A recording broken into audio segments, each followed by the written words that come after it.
मेरी सरकार का एक ही धर्म है, इंडिया फर्स्ट। मेरी सरकार का एक ही धर्म है, भारत का संविधान। मेरी सरकार की एक ही भक्ति है, भारत भक्ति।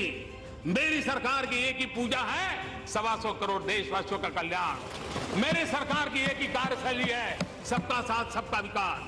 और इसलिए हम संविधान को लेकर के, संविधान की सीमा में रह करके देश को आगे बढ़ाना चाहते हैं।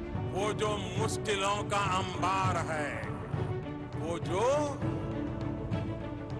मुश्किलों का अंबार है, वही तो मेरे हौसलों की मीनार है। यही समय है, सही समय है, भारत का अनमोल समय है। असंख्य भुजाओं की शक्ति है, असंख्य भुजाओं की शक्ति है। हर तरफ देश की भक्ति है। तुम उठो, तिरंगा लहरा दो, भारत के भाग्य को फहरा दो, भारत के भाग्य को फहरा दो।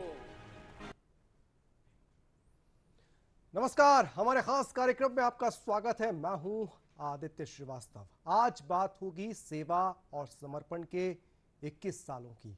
दरअसल ये वो 21 साल हैं जो भारत के प्रधानमंत्री नरेंद्र मोदी के राजनीतिक क्षेत्र के तो नहीं, बल्कि प्रशासनिक क्षेत्र की अगर बात करें, मुख्यमंत्रित्व काल की अगर बात करें, गुजरात के जब वो पहली बार मुख्यमंत्री बने तब से लेकर आज तक जब देश के प्रधानमंत्री हैं, देश के प्रधान सेवक हैं, ये वो 21 साल हैं जिसमें ना सिर्फ एक राज्य बल्कि एक पूरा देश अपनी विकास के पथ पर आगे बढ़ रहा है। ये वो 21 साल हैं जिनमें इस देश ने नए ख्वाब देखे हैं। ये वो 21 साल हैं जिसमें इस देश ने अपनी सुरक्षा पर एक बहुत बड़ा काम किया है। ये वो 21 साल है जिसमें किसान, गरीब, महिलाएं अपने आप को सशक्त कर रही हैं, सशक्त बना रही हैं।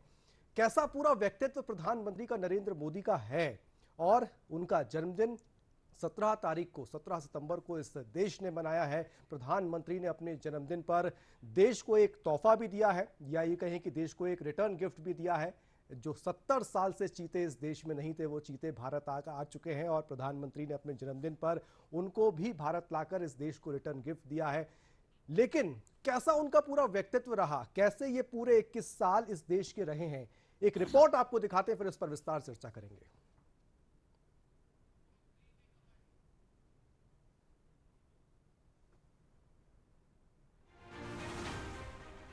मैं नरेंद्र दामोदर दास मोदी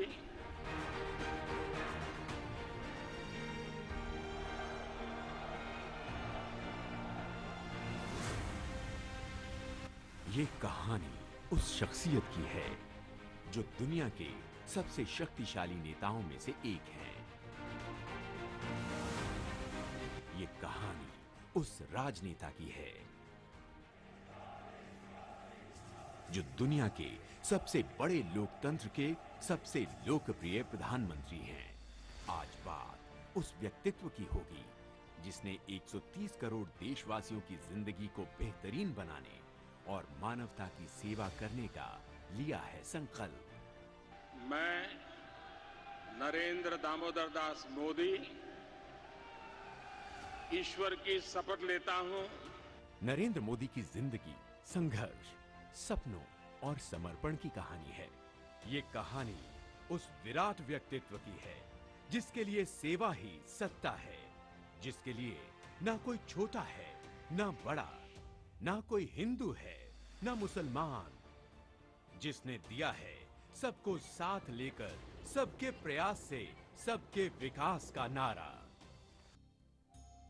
आने वाले 25 साल के लिए हमें उस पंच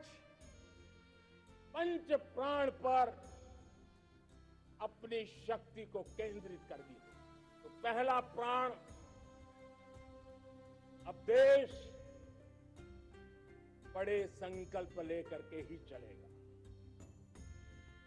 बहुत बड़े संकल्प लेकर के चलना होगा और वो बड़ा संकल्प है विकसित भारत। अब उससे कुछ कम नहीं होना चाहिए। दूसरा प्राण, किसी भी कोने में हमारे मन के भीतर, हमारे आदतों के भीतर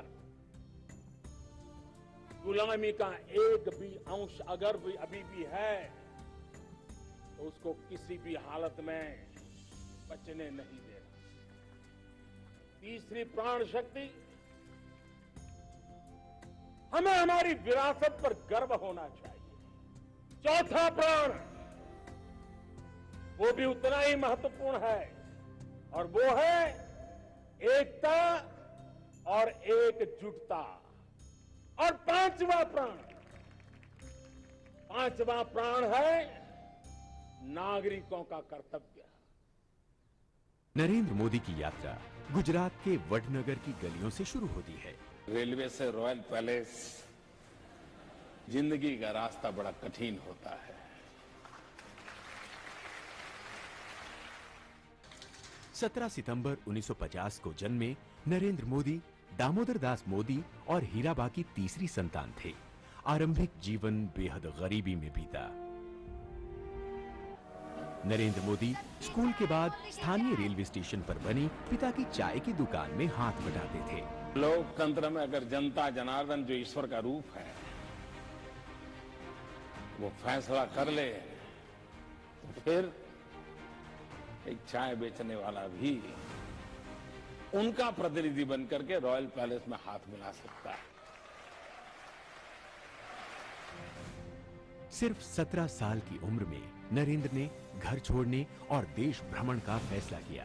कभी हिमालय को अपना आसरा बनाया तो कभी आश्रमों में सेवा की। खुद को राष्ट्र सेवा के लिए समर्पित करने के मकसद से वो राष्ट्रीय स्वयं सेवक संघ के साथ जुड़ गए। नरेंद्र मोदी देश के एकमात्र ऐसे नेता हैं जिन्होंने आम जनता से राजनीतिक रिश्ते के साथ ही एक भावनात्मक लगाव भी स्थापित किया है।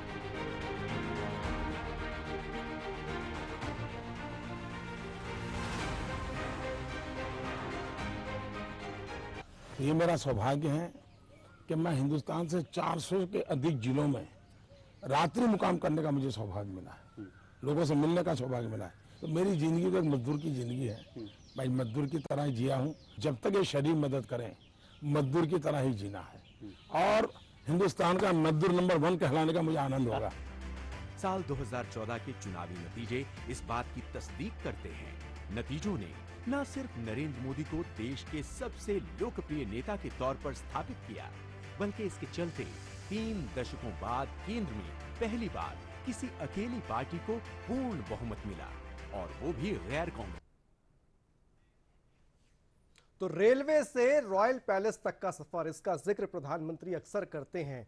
ये 21 साल किस तरीके के रहे, इस पर चर्चा करने के लिए हमारे साथ बहुत ही खास मेहमान हैं। हमारे साथ मध्य प्रदेश भाजपा के प्रदेश सचिव रजनीश अग्रवाल जी हैं। रजनीश जी, बहुत बहुत स्वागत करते हैं आपका इस कार्यक्रम में चर्चा के लिए। रजनीश जी, सबसे पहले तो यही जानना चाहूंगा सर, 21 साल सेवा और समर्पण की, कैसे इसको याद किया जाए? कैसे इन 21 सालों को अगर विश्लेषण किया जाए तो एक कार्यकर्ता होने के नाते या एक देश के नागरिक होने के नाते कैसे आप इन 21 सालों को देखेंगे?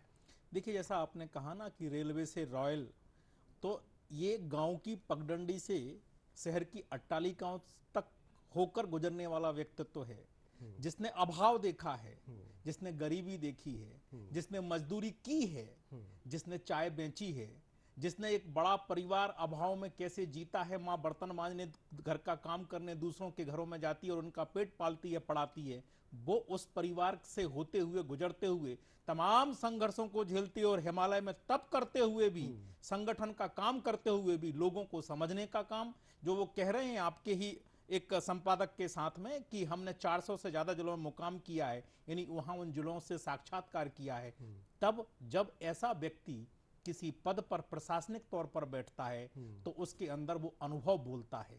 इसलिए कमिटमेंट जनता के प्रति, सेवा का भाव जनता के प्रति, समर्पण जनता के प्रति, ईमानदारी पक्की और सच्ची, पूरी ईमानदारी के साथ में काम करने की एक जो लालसा है वो पूरे के पूरे 21 सालों में दिखाई पड़ती है। बेदाग जीवन, बहुत बड़ा जीवन तो उनका मुख्यमंत्री का काल का ऐसा रहा है जो यूपीए के शासन में गुजरा, लेकिन मजाल है 1 रुपए का भी दाग उनके ऊपर हो। 1 रुपए का दाग भी उनके जीवन में ना मुख्यमंत्री के तौर पर ना प्रधानमंत्री के तौर पर। जो सबसे बड़ा रोग इस देश का करप्शन रहा करता था, उन्होंने बेदाग होकर कमिटमेंट के साथ में काम किया, सेवा का काम किया। जो लोग वंचित वर्ग है, जिनको जरूरतें थी, पक्का मकान, पक्का रसोई, पक्का शौचालय, गांव की बेटी की सुरक्षा का सम्मान का मामला हो, छोटी छोटी योजनाएं देने का मामला हो, गांव की किसान सम्मान निधि उसके खाते में पैसा डालने का काम हो, ये मामूली काम नहीं हुआ करते। इसी के साथ साथ वैज्ञानिक तौर पर उपलब्धि लेना, सैटेलाइट छोड़ने के दूसरे देश हमारे लिए कतार लगा के खड़े होना, एक साथ 125 उपग्रह छोड़े जा रहे हैं भारत में, हाँ। ये मामूली बात नहीं है। वैक्सीन हमारे देश में बन रही है, 200 करोड़ से ज्यादा का डोज कोविड का हमने लोगों को लगा दिया, दे दिया। हम आविष्कार कर रहे हैं, हम कैंसर के वैक्सीन पर काम कर रहे हैं, हम तमाम जो लोग हैं हमें आशा भरी नजरों से देख रहे हैं। आज इस देश की धाक है, साख है, केवल व्यक्तित्व तो उसके पीछे एक है, नरेंद्र मोदी। सर क्या अलग है? पहले भी इस देश में कई मुख्यमंत्री रहे, इस देश में कई और प्रधानमंत्री भी रहे, ऐसा क्या अलग इन 21 सालों में हमने नरेंद्र मोदी जी के व्यक्तित्व में देखा, जब वो बतौर मुख्यमंत्री, चाहे वो गुजरात की सेवा करने का समय हो, चाहे वो देश के प्रधानमंत्री का वो पूरा काल हो उनके अभी तक का, क्या अलग तमाम और मुख्यमंत्रियों और प्रधानमंत्रियों से? देखिए, मैं एक बहुत बार बार कहा करता हूं, मैं फिर कहता हूं, ठेठ देसी राजनेता, यानी एक लाल बहादुर शास्त्री, अटल बिहारी वाजपेयी जी।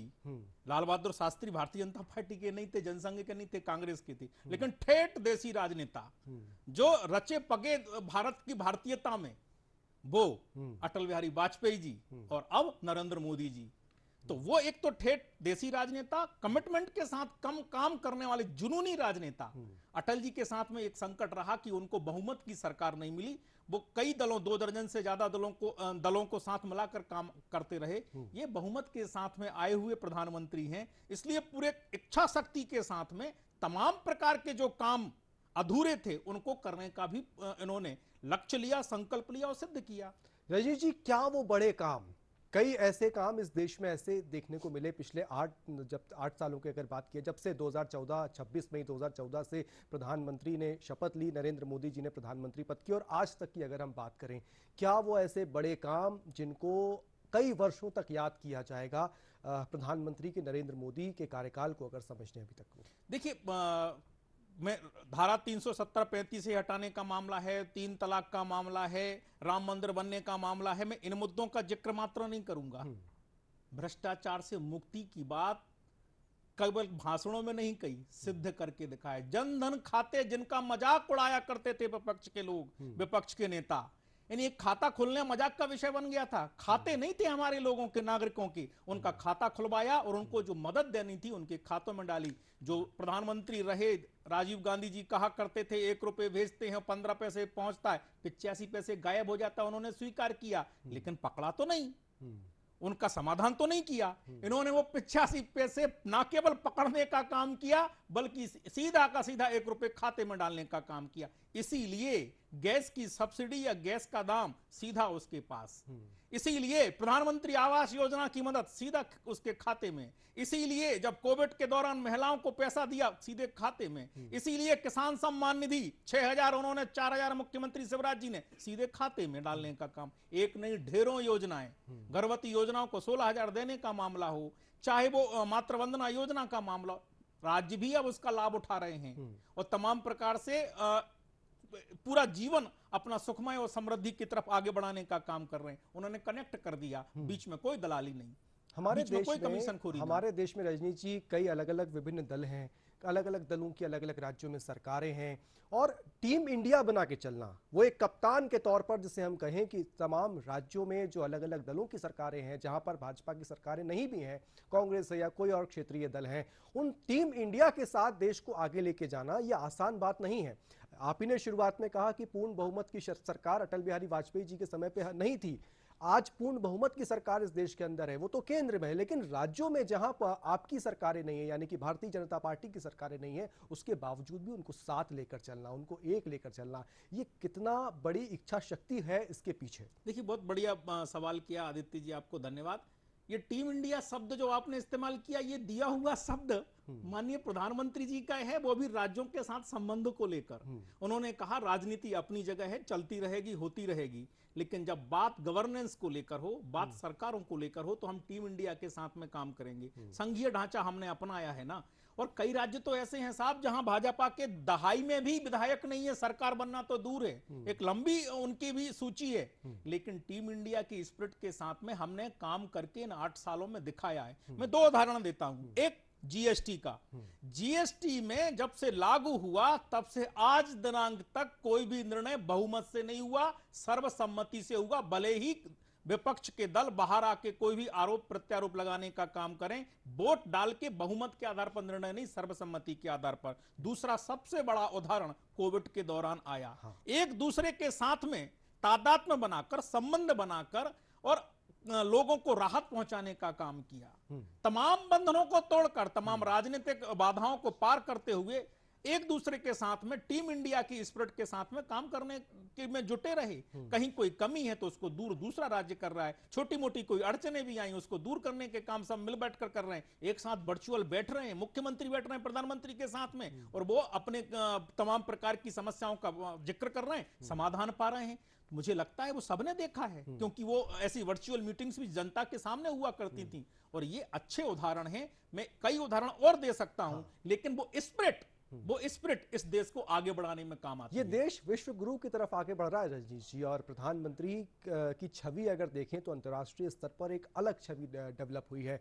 कई अंतर्राष्ट्रीय संस्थाएं जो हैं, जो रेटिंग्स करती हैं, वहां पर प्रधानमंत्री उनमें अव्वल नजर आते हैं। उनके बीच अव्वल नजर आते हैं जो विकसित देश हैं, बड़े देश हैं। उन देशों के राष्ट्रपति, राष्ट्राध्यक्षों के सामने भारत का कद वहां बढ़ा हुआ दिखाई देता है। क्या आपको खास बात लगती है हमारे देश के प्रधानमंत्री की, कि जो दुनिया के तमाम देशों को प्रभावित करती है, दुनिया के तमाम देशों में कहीं ना कहीं ये बताने को मजबूर करती है कि भारत की महत्वता के बिना दुनिया की महत्वता की संकल्पना करना इतना आसान नहीं है। ये बात इसलिए सर महत्वपूर्ण हो जाती है क्योंकि एक वक्त ये किसी बड़े राष्ट्राध्यक्ष ने कहा था कि कोविड के बाद ये तय होगा कि किस राष्ट्राध्यक्ष ने कितना बेहतर काम किया है कोविड से लड़ने को लेकर। और दुनिया भर में जिस तरीके से भारत की छवि अब बदल रही है, उसके पीछे की इच्छा शक्ति किस तरीके से देखते हैं? देखिए, मैं यहीं से शुरू करता हूं। निश्चित तौर पर जिस राष्ट्राध्यक्ष ने कहा है, बहुत सही कहा है। प्री कोविड, ड्यूरिंग कोविड और पोस्ट कोविड, यानी कोरोना काल के पहले और कोरोना काल के बाद किस राष्ट्र ने कैसे आगे बढ़ने का काम किया है, ये आकलन तमाम प्रकार के समीक्षा करने वाले लोग करेंगे, लिखेंगे, पढ़ेंगे, सुनाएंगे।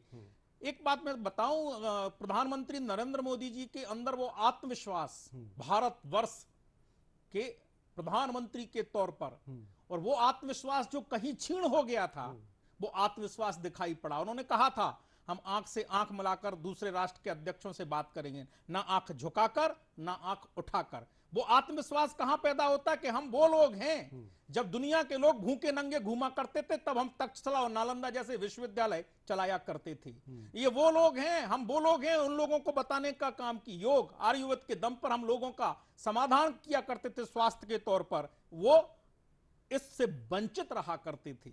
हमने दुनिया को दिया है, और वो तमाम उस विश्लेषण में मैं नहीं जाता। वो आत्मविश्वास भरे हुए प्रधानमंत्री नरेंद्र मोदी जी दिखे, इसलिए उन्होंने पहले जब शपथ ली, पहली बार में उन्होंने दक्षिण एशियाई देशों के राष्ट्राध्यक्षों को बुलाया, बिना किसी पूर्वाग्रह के, बिना किसी किंतु परंतु के, और कहा कि हम संबंध बनाना चाहते हैं, आइए आप भी बढ़िए, हम भी बढ़े, हम साथ मिलकर चलना चाहते हैं। और इसीलिए कई देशों को वैक्सीन देने का काम भी किया, कई देशों को दवाई देने का काम किया, और बड़े बड़े देशों को, अमेरिका को हमने ही दवाई दी साहब, अमेरिका को के साथ साथ में कई लोगों के साथ में वैक्सीन के संबंध हमने ही बनाए। और फिर बाद में योगा जैसा 173 देश सह आयोजक बनते हैं और योगा के कारण लाभ पाते हैं। योगा हो सकता है हमारे घरेलू पिच पर कई विवाद के कारण बन जाते हैं और राजनीति के चलते, लेकिन स्वीकार सब करते हैं। ऐसे कई मुद्दे हैं जिनके कारण योग, आयुर्वेद, विज्ञान, आध्यात्म, जिनके कारण ये देश आगे बढ़ रहा है, दुनिया के देशों को स्वीकार हो रहा है। वो धाक, वो साख प्रधानमंत्री नरेंद्र मोदी जी के कारण बनी है। और ये इसका उदाहरण ये भी कह सकते हैं कि जो हमारे दुश्मन देश भी हैं, वहाँ के भी जो राष्ट्र प्रमुख रहे हों उससे पहले, या इमरान खान की अगर मैं सीधे तौर पे नाम लूँ, प्रधानमंत्री जो अमेरिका पाकिस्तान के रहे हैं, आप सोचिए वो खुद कहते हुए नजर आए कि जिस तरीके से भारत की विदेश नीति नरेंद्र मोदी लेकर चल रहे हैं वो काबिल तारीफ है। लेकिन रजनीश जी, अब एक सेवा पखवाड़ा मनाया जा रहा है। भारतीय जनता पार्टी पूरे देश में ये सेवा पखवाड़ा मना रही है। मध्य प्रदेश में भी भाजपा ने पूरी एक प्लानिंग की है कि क्या वो प्लानिंग है और क्या इसके पीछे उद्देश्य है, क्यों इस सेवा पखवाड़े का आयोजन किया जा रहा है। देखिए, मैं सेवा पखवाड़े का जरूर जिक्र करूंगा। मैंने वो विश्व के संबंधों के साथ में केवल जानबूझ के इसलिए जिक्र नहीं किया कि कोई अगर हमें चोटियां लेने की कोशिश करे तो हम तपाक से भी जवाब देना जानते हैं। सर्जिकल स्ट्राइक भी हमने की और एयर स्ट्राइक भी की। सीमा के साथ कोई समझौता नहीं, सेना के साथ कोई समझौता नहीं, सेना के जवान के साथ कोई समझौता नहीं। क्योंकि केवल हम लड़ना लड़ाने की बात नहीं करते, हम दुनिया के साथ में स्वस्थ मानसिकता के साथ में आगे बढ़ने का काम करते। इसलिए मैंने दवाइयों की बात की, हमने कोरोना की वैक्सीन की बात की, हमने तमाम आर्थिक संबंधों की बात की, हमने सैटेलाइट के उड़ाने की बात की। जो बात आप सेवा की कर रहे हैं, ठीक वो उसी प्रकार यहां भी है। देखिए, हम देसी राजनीति कर रहे हैं। हमारा देश स्वतंत्र 15 अगस्त 1947 को हो गया। अब धरना, प्रदर्शन, आंदोलन, चक्का जाम, तोड़फोड़, आगजनी, इससे काम नहीं होने वाला। ये सरकार हमारी है, हमारी ही संपत्ति, हमारी टैक्स से दी हुई संपत्ति है।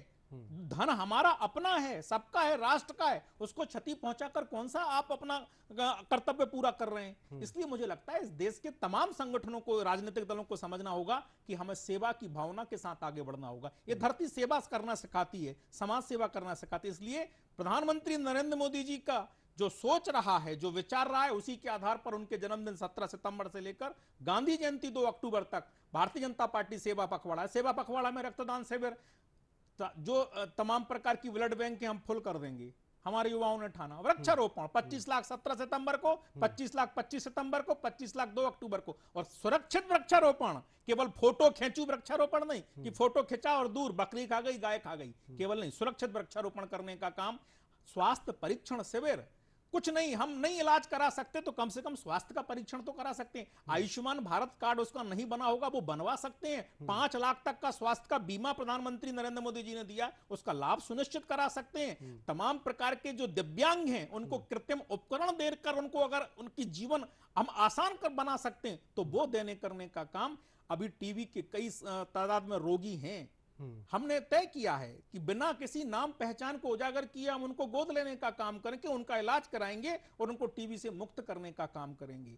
हम पोषण के साथ में तमाम संकल्पों को लेते हुए आंगनवाड़ी गोद लेकर और जो कुपोषित बच्चे हैं उनका कुपोषण कैसे दूर हो सकता है वो लक्ष्य पूर्वक पूरा करने का काम कर रहे हैं। इसका ऐप बनाया हुआ है, उस ऐप के माध्यम से ट्रैकिंग करने का काम कर रहे हैं। ये छोटे छोटे काम हैं जो एक मजबूत देश बनाने का काम प्रधानमंत्री नरेंद्र मोदी जी के नेतृत्व में हम करने वाले हैं, केवल सेवा और समर्पण की भावना से। आमजन को कैसे जोड़ा जा रहा है इससे? आमजन को इन्हीं भावनाओं के साथ। टीबी का रोगी तो आमजन में ही है, स्वास्थ्य का परीक्षण आमजन का ही करना है, रक्तदान अगर हम कर रहे हैं तो वो अल्टीमेटली आम आदमी को फायदा होगा। आयुष्मान भारत का लाभ पहुंचाना तो वो आम आदमी को होगा। दिव्यांग को उपकरण दे रहे हैं तो वो आम आदमियों को ही उपकरण है। ऐसे छोटे बड़े जो काम, वृक्षारोपण करेंगे तो जो अल्टीमेटली लाभ आम आदमी को ही मिलने वाला है। तो ये छोटी छोटी गतिविधियां चलाकर, छोटे छोटे प्रकल्प चलाकर, शिक्षा से जुड़े हुए प्रकल्प, स्वास्थ्य से जुड़े हुए प्रकल्प, ये चलाकर ही हम आगे अपना हेतु सिद्ध करने का काम करते हैं। और ये आमजन के लिए है, कोई खास आदमी के लिए नहीं हो। खास आदमी उन स्वास्थ्य परीक्षण शिविर में जाने वाला भी नहीं है। खास आदमियों के आयुष्मान भारत कार्ड भी नहीं हुआ करते। खास आदमियों में दिव्यांग इस प्रकार से लाचार उपकरणों के लिए नहीं रहा करते। रजनी जी, पिक्चर अभी बाकी है, पिक्चर अभी पूरी नहीं हुई है। हम अभी 21 साल पे हैं, हम 20 साल की भी बात हमने करी, इस पिछले साल 19 साल की भी हमने की, लेकिन पिक्चर अभी बाकी और बहुत बड़ी पिक्चर है। क्या वो पिक्चर होगी और अगले कुछ साल ये भारत कहाँ होगा? क्योंकि ये तब पूछ रहा हूँ सर आपसे कि जब आज़ादी का अमृत महोत्सव ये देश अभी मना रहा है और अगले 25 साल प्रधानमंत्री ने कहा है कि ये संकल्प के साल है, उन 25 सालों में हमें वो सारे काम करने हैं जो भारत अब तक पिछड़ा है, वो क्या होंगे? बहुत धन्यवाद, बहुत धन्यवाद। बहुत जोरदार प्रश्न है, आज की चर्चा का सबसे जोरदार प्रश्न। इस देश की जनता के सामने लक्ष्य, अगर हम लक्ष्य नहीं देंगे, आजादी के पहले लक्ष्य हुआ करता था कि हमें स्वतंत्र होना है, इसलिए सबने एक ही लक्ष्य रखा, स्वतंत्र होना है। स्वतंत्रता के लिए लोगों ने आम आदमी से लेकर आम वनवासी से लेकर आम अनुसूचित जाति के लोगों से, महिलाओं से लेकर सबने एक लक्ष्य, स्वतंत्र होना, लड़ाई लड़ी। आज लक्ष्य है भारत को हमें विकसित बनाना है, दुनिया का सुरमौर बनाना है, विश्व गुरु बनाना है। इसलिए किन किन मुकामों पर हम कर सकते हैं? प्रधानमंत्री नरेंद्र मोदी जी कहते हैं ये आजादी का अमृत काल है और ये अमृत काल शुरू हुआ है 75वें वर्ष से। हम जब 100 वर्ष को प्राप्त करेंगे तब इन 25 सालों में हम वो सब काम हमें करना है जिनसे हम कभी पीछे रह गए। इसलिए स्वास्थ्य के मामले में रोड मैप हमने स्वास्थ्य नीति बनाकर आगे बढ़ने का काम किया, शिक्षा, राष्ट्रीय शिक्षा नीति एनईपी आई है, उसके साथ में आगे बढ़ने का काम, देशज शिक्षा, देसी शिक्षा, जिसके आधार पर हम आगे बढ़ सकते हैं, उस राष्ट्रीय शिक्षा नीति के बल पर हम देश को बढ़ा सकते हैं। मातृभाषा में शिक्षा पाकर हम आधुनिक तकनीक के साथ में जोड़कर, आधुनिक चिकित्सा पद्धति के साथ में जोड़कर हम आगे बढ़ सकते हैं। हमारा जो प्राचीन ज्ञान विज्ञान है उसके साथ में हम आगे बढ़ सकते हैं। हम अपने वैज्ञानिकों को कैसे और संरक्षित सुरक्षित कर सकते, इसलिए अनुसंधान में पैसा। इन्होंने कहा जय जवान, जय किसान, जय विज्ञान और जय अनुसंधान। बिल्कुल, तो ये बहुत महत्वपूर्ण, 25 साल का भारत ये बनने वाला है। बिल्कुल, ये बहुत महत्वपूर्ण बात से आपने कंक्लूड किया है रजनीश जी। और मुझे लगता है कि जय अनुसंधान जो आखिरी शब्द आपने कहा है उस पर भी वो एक बहुत महत्वपूर्ण होगा अगले 25 सालों में काम करने को लेकर। और पिक्चर अभी बाकी है, पिक्चर अभी खत्म नहीं हुई है। और ये जिसे हम कहें कि 8 साल का जो अब तक का जो सफर प्रधानमंत्री का लगभग रहा है, 8 साल से ज्यादा का आप ये कहें, वो अपने आप में कई माइलस्टोन बना चुका है। और अगले कुछ साल जो प्रधानमंत्रित्व काल के होंगे वो किस तरीके से होंगे और इसका खाका किस तरीके से होगा, इसका रोड मैप प्रधानमंत्री समय समय पर देते आए। और रजनीश अग्रवाल जी की बातों से ही हम ये कह सकते हैं कि बीजेपी और संगठन और प्रधानमंत्री किस तरीके से अगले 25 सालों के लिए अपना रूपरेखा लेकर चल रहे हैं आगे। रजनीश जी बहुत बहुत शुक्रिया करेंगे हमारे साथ जुड़ने के लिए इस चर्चा में। तो 21 साल सेवा और समर्पण के कार्यक्रम में फिलहाल इतना ही, दीजिए इजाजत, नमस्कार।